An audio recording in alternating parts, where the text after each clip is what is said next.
Olá, pessoal, bom dia. É muito gostoso estar aqui reunidos, estarmos reunidos juntos aqui, apesar de virtualmente. Como sabemos, ainda por conta da pandemia, o IE continua fechado e as palestras estão sendo feitas, ministradas virtualmente, mas isso não nos impede de pedir que todos, nesse momento, levemos o nosso pensamento à causa primeira, a Deus, que possamos pedir tranquilidade, intuição, para que esse encontro nosso virtual possa propiciar ensinamentos, conhecimentos, reflexões. Hoje nós vamos falar sobre o Livro dos Espíritos, a pedra fundamental do Espiritismo. E por que esse tema esta semana? No dia 18 de abril, a gente vai comemorar 164 anos de lançamento da pedra fundamental do Espiritismo, a obra que abriu o caminho para toda a codificação espírita escrita pelo nosso mestre Allan Kardec. Então, hoje, para vocês, eu vou trazer um pouco da vida do Sr. Rivaio, antes dele adotar o nome de Allan Kardec, que ele utilizou em toda a codificação. Vamos trazer para vocês vários e vários elementos relativos à historiografia, fontes primárias, e espero que vocês gostem. Sabemos que muitas e muitas biografias foram escritas desde o desencarne do mestre.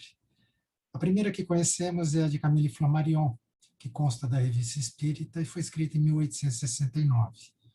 Anna Blackwell, minha tradutora para a língua inglesa do Livro dos Espíritos, ela efetuou a tradução em 1875 para a língua inglesa.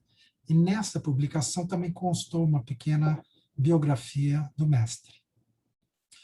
Uma outra biografia muito conhecida é a de Henri Sauce, escrita em 1896. Henri Sauce se baseou basicamente das informações contidas na Revista Espírita. Ele declara isso na obra. Na oportunidade, ele convivia com vários dos pioneiros do espiritismo, mas muitos já não tinham aquelas informações precisas da época que eles conviveram com Allan Kardec. Esse ano foi publicado um trabalho, um resumo de todas as pesquisas efetuadas até esse ano no Jornal de Estudos Espíritas. Vocês localizam isso também na internet com muita facilidade. E essa última biografia, escrita esse ano pelo Carlos Sete, contém muitas e muitas informações focadas e baseadas em fontes primárias. Trago para vocês esse documento, que é a certidão de nascimento de Denizar Hippolyte Léon Rivail, que nasceu em 3 de outubro de 1804. Ele nasceu em Lyon e morava na cidade de Bourg-en-Bresse.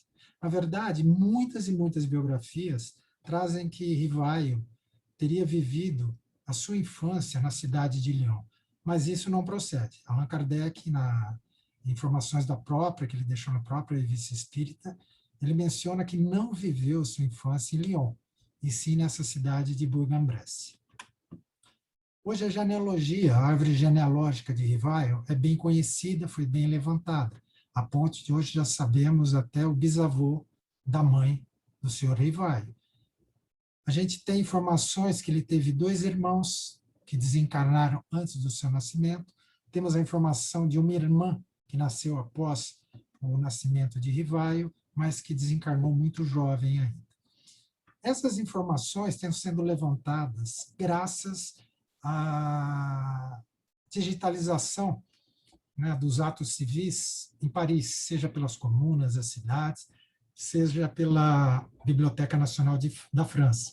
Hoje, com muita facilidade, a gente adentra esses registros, consegue efetuar pesquisas, certidões de nascimento, certidões de óbito, certidões de casamento, que propiciaram o levantamento dessa árvore. Uma informação que veio a público esta semana, que não tinha ainda, a gente vê que a mãe de Rivail se chamava Jean-Louis Duhamel. Até esta semana, a data do desencarne dela não era conhecida, mas pesquisadores conseguiram levantar, né, através de documentos digitalizados, que a senhora Jean-Louis Duhamel desencarnou em 3 de julho de 1832, e ela está enterrada no cemitério de Montparnasse, outra informação também que foi levantada essa semana. Trago para vocês a certidão de casamento dos pais de Rivaio. Eles se casaram em 5 de fevereiro de 1793. As biografias trazem que o pai de Rivaio era um militar, era uma pessoa influente, e as informações que essas biografias nos trazem é que ele teria desaparecido por um longo tempo. Ele não conviveu junto com Rivaio na sua infância. Como ele era militar, existem informações que ele teria até falecido em um possível confronto militar na Espanha. Mas o interessante desse documento, da certidão de casamento que eu apresento, são os nomes que compõem esse ato civil. Muitas das pessoas que assinam esse documento já tiveram levantadas suas identidades por pesquisadores, e muitos deles eram militares, ocupavam cargos importantes nas suas respectivas cidades, e nos ajudam a trazer um pouco sobre a informação, a trazer um pouco das informações relativas à convivência familiar que tinha, né, os pais de Rivaio nessa época, com quem eles viviam, que cargos ocupavam. Isso nos ajuda a traçar um pouco do perfil familiar e depois, mais para frente, o perfil, né, do senhor Rivaio. Como eu disse, a gente tem vários documentos, várias biografias, perdão, que trazem a informação que o pai de Rivaio se encontrava desaparecido por mais de 25 anos. E, como eu disse, algumas trazem que ele provavelmente havia morrido em confronto na Espanha. O interessante é que, como o pai não vivia junto com a mãe de Rivaio, todo ato civil que devia ser praticado, por exemplo, uma compra do imóvel, uma venda do imóvel, a mãe de Rivaio necessitava recorrer às autoridades da França, né, para obter uma certidão, um documento que comprovasse essa informação. Então, existem vários desses documentos, são julgamentos de notoriedade, que esses documentos são denominados, que mencionam essa informação, que ele não se encontrava com a família, que ele estava desaparecido há mais de 25 anos. Talvez daí alguns pesquisadores, né, colocaram em suas biografias tal informação. Mais recentemente, também do ano passado para cá, pesquisadores levantaram e descobriram que o pai de Rivaio faleceu na cidade de Périgueux, com 75 anos. E o que aconteceu? Se constatou que ele realmente abandonou a família. Ele faleceu pobre nessa cidade, esse é um documento que comprova essa informação. Um outro documento que fala sobre que atesta a sua morte, declara que ele faleceu pobre, que ele, na época, estava albergado, morava num pequeno estabelecimento, num bar, num restaurante, e ele havia prometido, esse documento traz essa informação, toda a sua herança, né? Ele prometeu para o dono desse estabelecimento toda a sua herança. E essa informação também não procede, não existia nenhuma herança existente. Todos os bens relativos ao pai de Rivaio nessa oportunidade se referiam a um capital, que na verdade pertencia à pessoa que ele viveu em concubinato por todo esse tempo. Né? A senhora Marie, com quem o pai de Rivaio viveu em concubinato, o nosso amigo Charles Kempf, presidente da Federação Espírita Francesa, forneceu essa foto. Ele esteve no local, né, na cidade onde ele vivia, antes de falecer, e trouxe uma foto aqui da residência onde ele vivia com a senhora Marie. As informações existentes nas biografias dão conta também que Rivaio tinha estudado no Instituto Pestalozzi, em Verdun, na Suíça. Mas, até o momento, nenhuma fonte primária, nenhum documento comprovava essa informação. A gente sabe das obras que foram publicadas, que ele era discípulo de Pestalozzi, mas não existia uma comprovação, um documento, uma fonte primária que nos trouxesse que época que foi isso, quantos anos ele estudou, até quando ele teria estudado. E aí, esse ano, também, foram localizados documentos que comprovam que a senhora Jeanne Louise Duhamel, a mãe de Rivaio, viveu na cidade de Yverdon e documentos também comprovam que Rivaio estudou no Instituto Pestalozzi até junho do ano de 1820. Em outubro de 1822, a mãe, o Rivaio, e um tio, irmã da senhora Jean-Louise, eles mudaram para Paris e viveram nesse endereço, na Rue de la Harpe. A gente vê aqui uma foto, né, um documento que traz o quarteirão onde ficava esse número nessa rua. E aqui uma foto mais atual, mostrando que pouco mudou, né, da época que eles viveram nesse endereço até os dias atuais. Eles viveram mais ou menos, esse número ficava aqui nessa rua. E aí, Rivaio, muito jovem, com 19 para 20 anos, publica sua primeira obra, um curso prático e teórico de aritmética. Ele assinava HLD Rivaio, Hippolyte Léon Denisard Rivaio, documento, sua certidão de nascimento, né, esse nome que ele tinha. E a gente vê a obra lançada em 1824 pelo jovem Rivaio, com apenas 20 anos de idade. Esse jornal aqui dá conta da publicação da obra, né, que estava sendo publicada em dezembro de 1823, e aqui uma foto da capa dessa obra datada de 1824. Nós estamos trazendo para vocês os vários endereços que Rivaio viveu, né, antes de se tornar Allan Kardec. A gente trouxe os endereços, já foram levantados, pesquisados, todos comprovados, até 1860, onde ele viveu na Rede Martes. E nesse endereço é que foi publicada a primeira edição de O Livro dos Espíritos. A gente vê que na Rede Sèvres, de 1831 até 1841, 1840, Rivaio fundou uma escola de primeiro grau, que foi denominada Instituto Rivaio.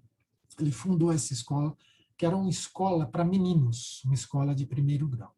E aí, em 1840, essa escola foi transferida, né, o Instituto Rivaio foi transferido para essa pessoa, senhor Pilotet. A gente vai falar um pouquinho mais disso mais para frente. Sabemos que Rivaio participou de muitas e muitas sociedades científicas existentes em Paris, mas não existiam documentos que comprovassem essas informações e nem quais sociedades científicas ele teria participado.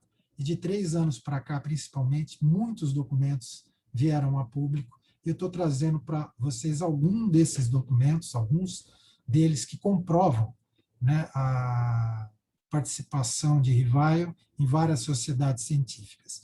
Aqui uma de 1825, na Sociedade Nacional de Incentivo à Indústria.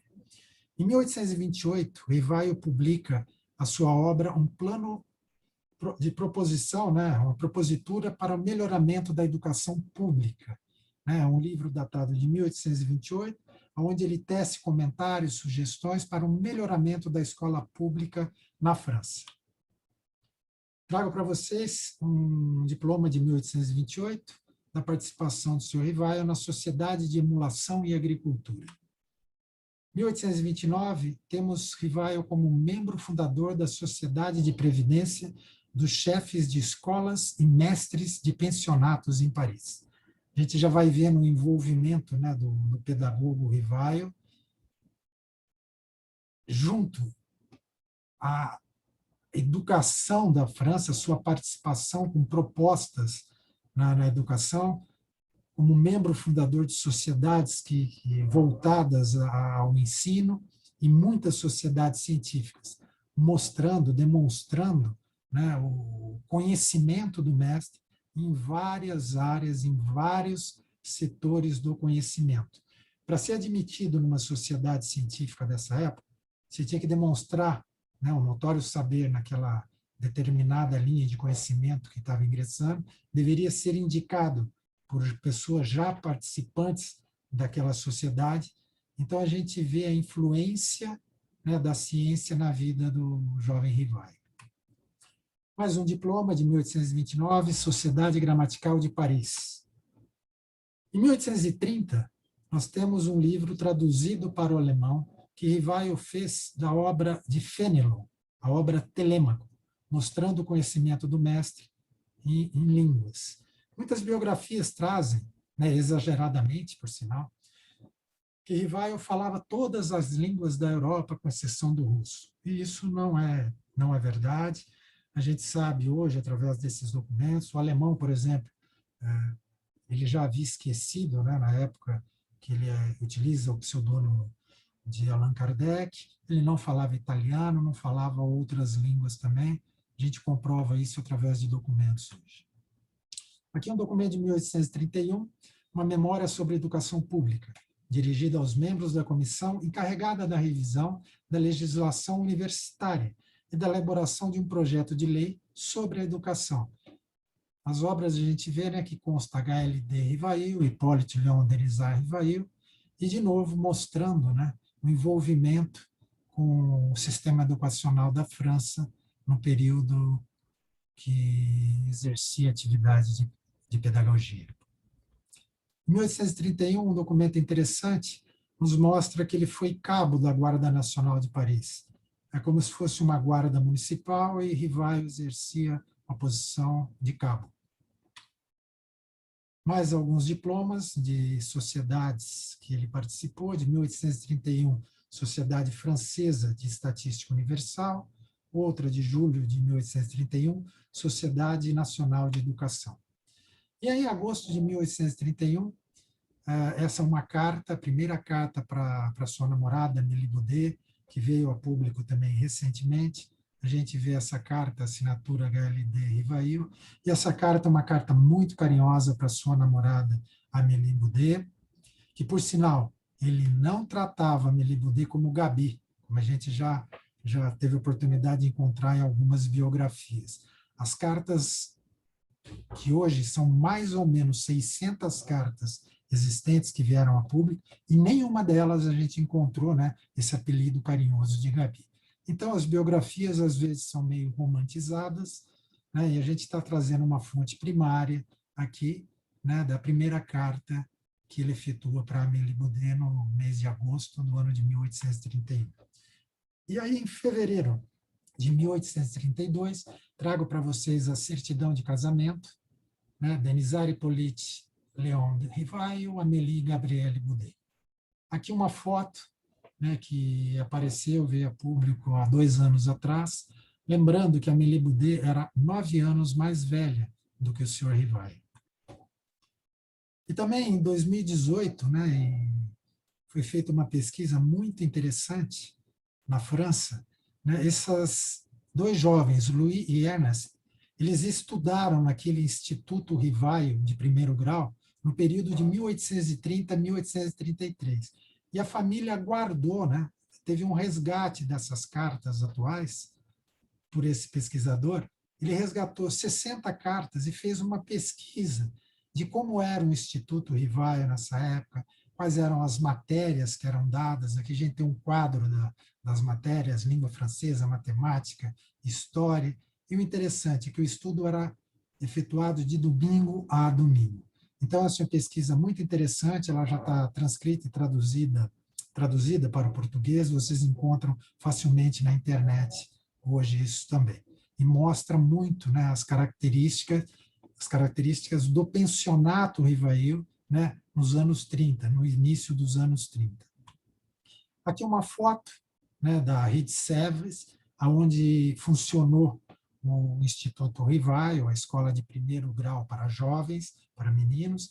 Aqui na frente tinha uma loja, número 35, e aqui era a entrada, né, para o pensionato Instituto Primeiro Grau Rivail. Aqui um documento muito interessante, é um certificado de dispensa do serviço militar. Como vimos, né, Rivail, ele foi cabo da guarda de Paris. E aqui é um documento, um certificado de dispensa do serviço militar. Nessa época, Rivail era rima de família, exercia a profissão de pedagogo, né, era dono de escola. Nessa época era extremamente valorizado, os professores eram extremamente valorizados, né? E o interessante desse documento, ele não tem uma foto do seu Rivail, mas ele traz as características físicas, né, que são colocadas nesse documento. A altura, 1,69 m, ele tinha um cabelo e a sobrancelha castanho, olhos castanhos, uma testa alta, nariz reto, uma boca média, queixo redondo, um rosto oval. É muito interessante esse documento, né? Que a gente consegue tentar visualizar um pouco, né, de como era em 1833 o Sr. Rivaio por essas características e as fotos atuais, né, que a gente tem dele já com Allan Kardec.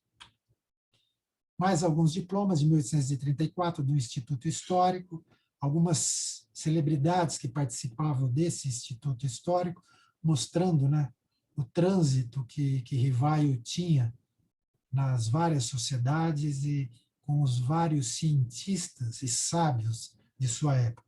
Aqui Ampère, Bottin, Saint-Hilaire, Lacordaire, Lamartine, Lamennais, Monvoisin, né, o pintor Monvoisin, passaram por esse Instituto Histórico. 1835, outro diploma, a Sociedade de Ciências Naturais da França. 1838 ainda, a participação no Instituto de Línguas. Um diploma de 1843, um certificado, como participando da Sociedade Frenológica de Paris. Algumas biografias trazem que Rivaio teria sido médico, né? Isso jamais foi comprovado, não temos nenhum documento que comprove isso, mas é interessante que talvez essa participação na Sociedade Frenológica, né, tenha levado alguns historiadores a tratar, a colocar em suas biografias que Rivaio teria sido médico, né? Esse documento ele surgiu recentemente, né, mas a informação de participação nas várias sociedades sempre foi conhecida. Então, talvez daí veio esse link de Rivaio ter sido médico, mas não temos documentos que comprovem isso.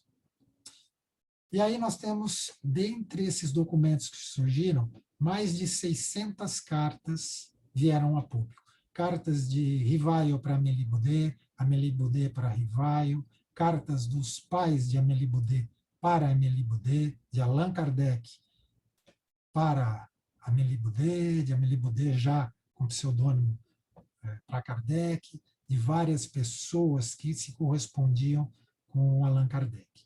Dentre essas cartas, foi detectada a existência de uma menina que foi carinhosamente apelidada pelos pesquisadores de Pequena Louise. Na França, no século XIX, não era permitida a adoção de crianças. Então, a gente acredita que eles criaram essa menina, não por muito tempo, ela tinha problemas sérios de saúde e veio a desencarnar muito cedo. Uma dessas cartas traz uma informação importante também.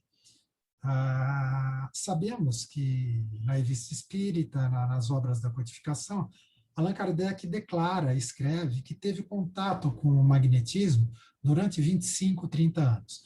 E esta aqui é uma carta que comprova esta informação. Aqui nessa carta, Rivaio pede uma pequena quantidade de cabelos da pequena Louise, que ele ia se encontrar com essa sonâmbula Mariette, para tentar descobrir alguma coisa relacionada aos problemas de saúde que a menina tinha. E hoje a gente conhece esse fenômeno, né, como psicometria. E aí, em novembro de 1845, nós temos uma carta, que é essa carta dos pais de Amélie para Amélie, né, informando, comunicando, né, mencionando a morte da pequena Louise. Essa aqui é uma carta de Rivaio para Amélie. É bem interessante, porque aqui ele ensina uma metodologia de como a Amélie deveria ensinar matemática para a pequena Louise. Hoje essas cartas estão em processo de transcrição, tradução, e mais para frente eu vou falar um pouquinho mais disso. E aí, de 1843 a 1849, o casal Rivaio funda um pensionato para moças, na Rue Malconcel, em Paris. Esses documentos, esses manuscritos, são discursos para os melhores alunos que estavam se formando naquele ano. Interessante que essa aqui é um manuscrito, uma carta do discurso de Amélie Baudet, e esse aqui é um manuscrito, uma carta do discurso do senhor Rivaio.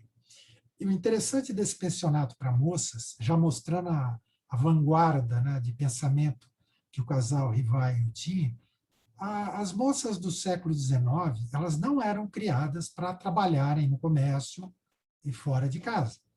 E esse pensionato para moças, eles ensinavam matérias exatamente para essas meninas, de contabilidade, de escritas comerciais, de escritas contábeis, focando, ensinando para elas poderem trabalhar no comércio, né, ali de Paris. Então, a gente já vai percebendo, né, o diferencial, além de pedagógico, né, esse pensamento de vanguarda que já tinha o casal nos anos 40.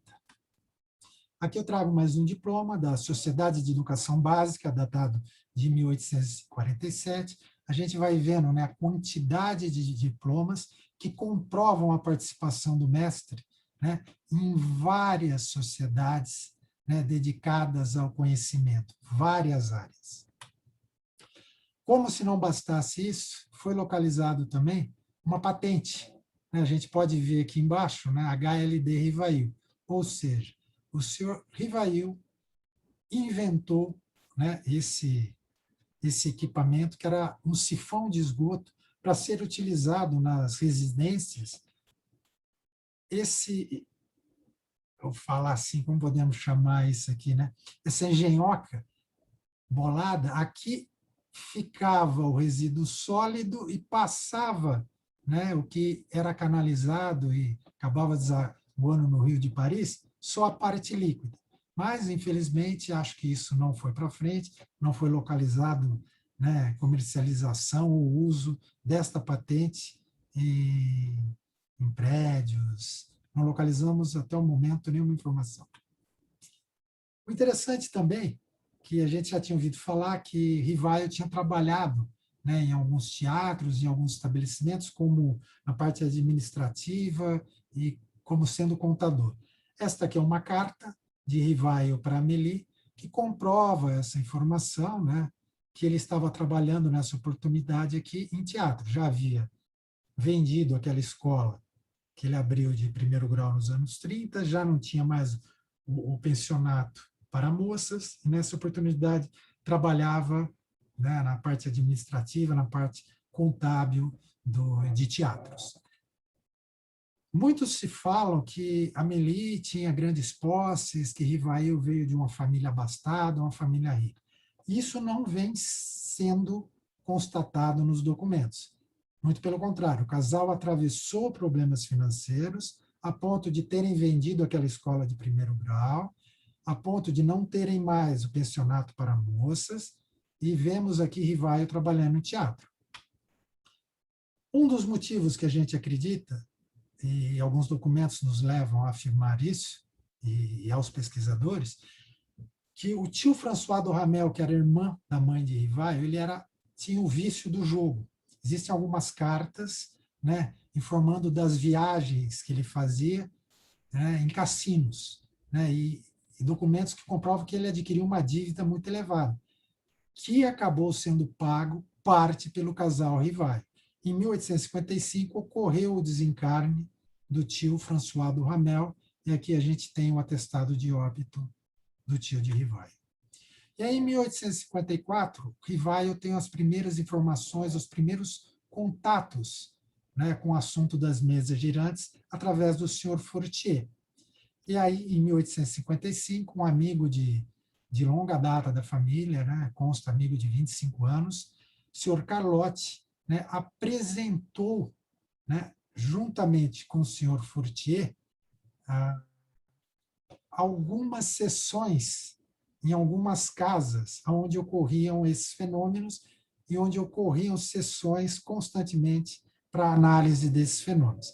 Aqui nós temos a senhora Plaine Maison, que era a proprietária de uma dessas casas, né, dos fenômenos das mesas que giravam.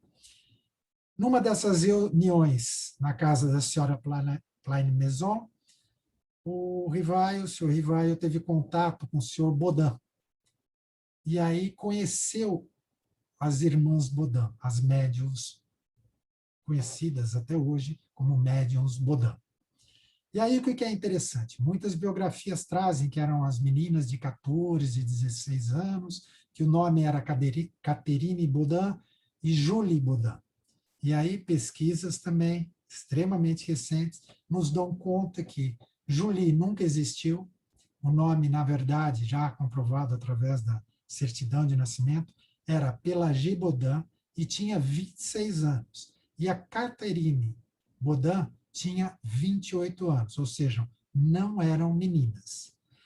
E aí Rivaio preparava, né, ficou curioso com aquilo, ele preparava as perguntas.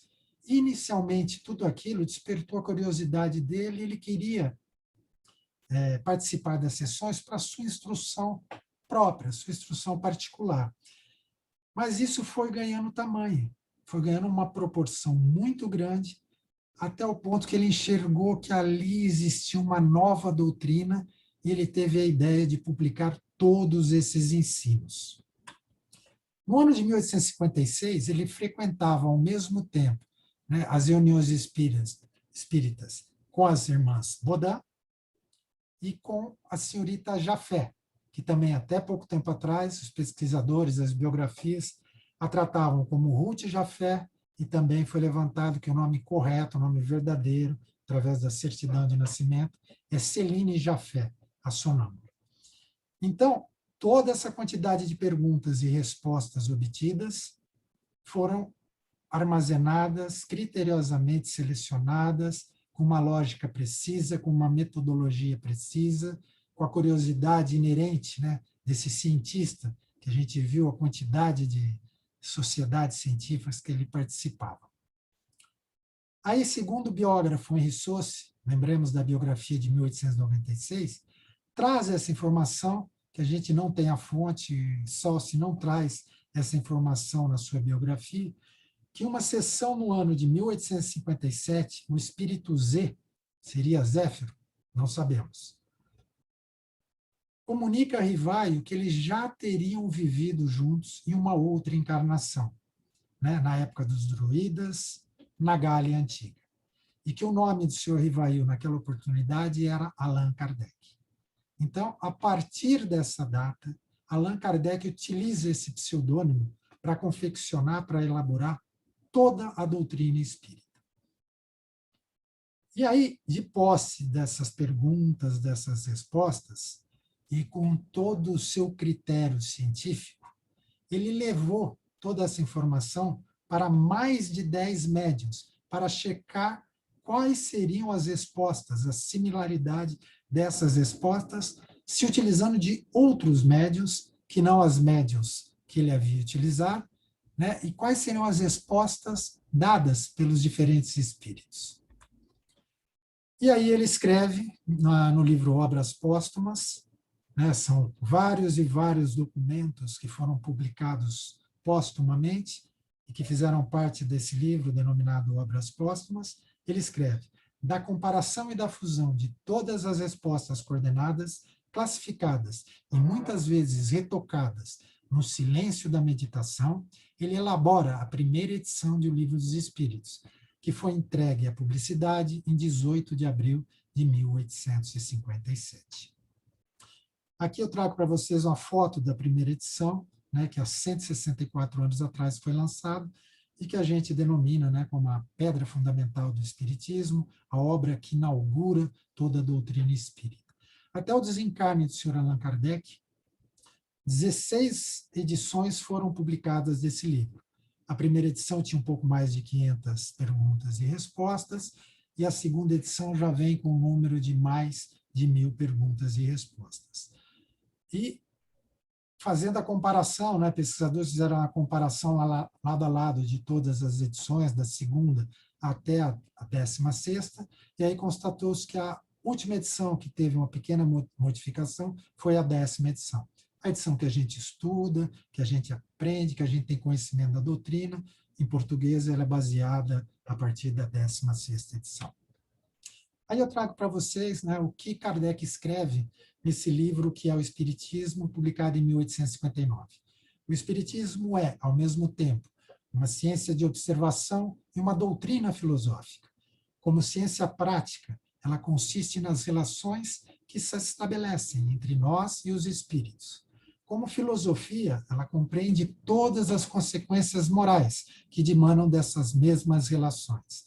É uma ciência que trata da natureza, origem e destino dos espíritos. bem como de suas relações com o mundo corporal. Trago também na introdução do Livro do Espírito um pequeno trecho que Kardec coloca.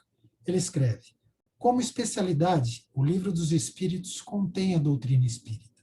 Como generalidade, prende-se à doutrina espiritualista, uma de cujas fases apresenta. Essa é a razão por que traz no cabeçalho do seu título as palavras filosofia espiritualista. E agora uma curiosidade que eu trago para vocês, que sempre intrigou os pesquisadores.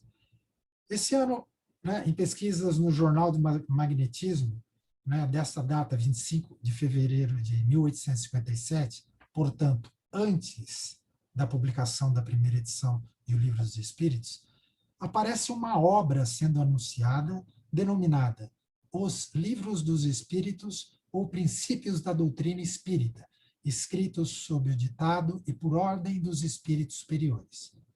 Como se não bastasse, aparece já o tamanho do livro, o preço do livro, e que ele estava sendo comercializado nessa Che Vilares. Che é casa, Casa Vilares, e fornece um endereço. Na primeira edição do Livro dos Espíritos, aparece, na parte de prolegômenos, aparece um título, um subtítulo, Os Livros dos Espíritos. Esse subtítulo ele não aparece nas edições subsequentes, mas essa informação sempre intrigou os pesquisadores. Em obras póstumas, nós temos um comunicado, uma comunicação, que está publicada póstumamente, que é datada de 11 de setembro de 65, onde o senhor Rivaio, antes de Kardec ainda, escreve o quê? Na sessão que ocorria na casa do senhor Baudin.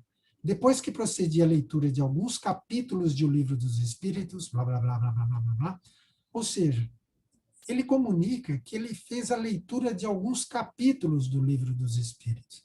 Então, isso sempre intrigou os pesquisadores. Seria isso alguns exemplares que já estavam impressos, que estavam sendo analisados, que foram distribuídos para alguns amigos, para análise antes da publicação oficial? Não sabemos. Mas aí, esse ano também, nessa obra, O Pensamento Novo, O Novo Pensamento, esse livro foi publicado em 9 de junho de 1867, pelo senhor A.S. Morim. E o interessante é que nesse artigo, Uma Nova Revelação, consta uma informação de que o senhor Allan Kardec, antes de adotar esse nome, esse pseudônimo, ele teria utilizado em suas publicações vários outros nomes, vários outros pseudônimos. Entre eles aparece o nome Vilários, um pseudônimo Vilários. E se a gente lembrar aqui, nesse Jornal de Magnetismo, de fevereiro de 1857, aparece que essa obra, Os Livros dos Espíritos, já estava sendo comercializado na Che Vilares.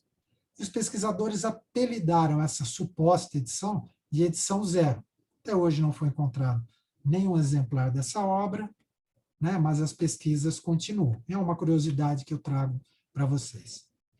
Fora isso, eu mencionei que muitos e muitos documentos vieram a público. São centenas e centenas de cartas, centenas e centenas de comunicações da Sociedade Parisiense de Estudos Espíritas. A gente pode analisar aqui a assinatura de A.K. Allan Kardec, Hipólito Leon Denizar, H.L. de Rivaio, várias, quase 600 cartas vieram a público, várias e várias comunicações, dezenas de comunicações da SPE, da Sociedade Parisiense de Estudos Espíritas. Nessas comunicações que trazem a transcrição das comunicações recebidas pelos vários médiuns, dos vários espíritos, a gente traz aqui a Sociedade Parisiense, aqui no alto do documento, a data, o nome do médium, senhor Didier, senhor Lamperiere, Flammarion, senhor Eugênio Vese, senhora Casemajura, entre outros. Interessante também é que Kardec já dava uma classificação em cada comunicação que era recebida. Aqui a gente vê um B de bom, um TB, très bom, très bom. Então ele já fazia uma pré-avaliação dessas comunicações, o fundo, o conteúdo moral, que era estava sendo transmitido pelos espíritos. E no próprio manuscrito, ele já colocava, né, já direcionava onde ele estava pensando colocar aquele ensinamento. A gente vê aqui, copiar para a revista, esse seria aproveitado no Livro dos Médiuns. Uma curiosidade também, a assinatura dos espíritos que constam destes manuscritos: Galileu, Voltaire, Erasto, Espírito Protetor, Espírito da Verdade, entre outros. Toda essa documentação, praticamente 3 acervos, um desses acervos se encontra na França hoje, e dois desses acervos estão em São Paulo. São milhares e milhares de documentos que estão sendo transcritos, estão sendo traduzidos, e a Universidade Federal de Juiz de Fora, em Minas Gerais, criou um projeto, um grande portal denominado Projeto Allan Kardec. Todos esses documentos vão estar à disposição de pesquisadores e estudiosos, com cópia do documento, do manuscrito, da carta, com sua respectiva transcrição e sua respectiva tradução. É um trabalho árduo, demorado. Hoje tem um pouco mais de 150 documentos já publicados. É bem interessante, vocês acham portal facilmente na internet. Com relação ao nome, né, Hipólite Léon Denisard Rivaio, a gente trouxe a certidão de nascimento e vários documentos que constam esse nome. Mas a viúva, a Amélie Baudet, sofreu um problema com o desencarne de Kardec. Por quê? Porque o nome que estava grafado no atestado de óbito não estava igual ao que constava no testamento. Isso levou ela a procurar as autoridades competentes da França, e aí as autoridades tiveram que publicar um documento denominado Ata Notorial de Notoriedade, publicado em 22 de abril de 1869, para efeitos de sucessão. O nome de Allan Kardec devia ser grafado como Denisard Hippolyte, com 2 P's, com Y, Léon Rivaio. É óbvio que essa informação vale para efeitos de sucessão, né? A gente tem a certidão de nascimento com o nome correto de Rivaio, mas a gente vê, né, que às vezes ele é escrito de uma maneira em uma publicação, em uma palestra, em algum livro. Então eu trouxe essa informação a título de curiosidade também. Queria deixar o convite para vocês, né, que o Instituto de Educação oferece vários cursos relativos à doutrina espírita. Nós temos o curso básico, que estuda o Livro dos Espíritos, a doutrina espírita, o Evangelho segundo o Espiritismo. Temos o curso de Educação Mediúnica, no Livro dos Médiuns, e vários grupos de estudos que estudam as demais obras da codificação e outras obras relativas ao Espiritismo. Deixo aqui para vocês o site, quem tiver interesse, fica o nosso convite. Venham estudar, venham aprender um pouco mais sobre a nossa querida doutrina espírita. Deixo as referências aqui para vocês, da onde obtive todas essas informações. Um agradecimento especial a Charles Kempf, né, pela fotografia e parte das pesquisas que ele tem ajudado muito o movimento espírita. E é isso, pessoal. Espero que vocês tenham se interessado pelas informações que trouxemos nesta palestra. Lembrando que nesse domingo, né, no dia 18 de abril, estamos comemorando 164 anos da publicação do Livro dos Espíritos, a pedra fundamental do Espiritismo. Então, queria agradecer. Fiquem com Deus. Vamos tentar ter muita serenidade nesse momento que a nossa humanidade está vivendo e usar os nossos conhecimentos, né, o que conseguimos absorver da doutrina espírita, para nos trazer consolo, né, e esperança, porque, afinal de contas, o Mestre nos trouxe a grande informação, né, através dos espíritos superiores, de onde viemos, quem somos e para onde vamos. Fiquem com Deus. Obrigado.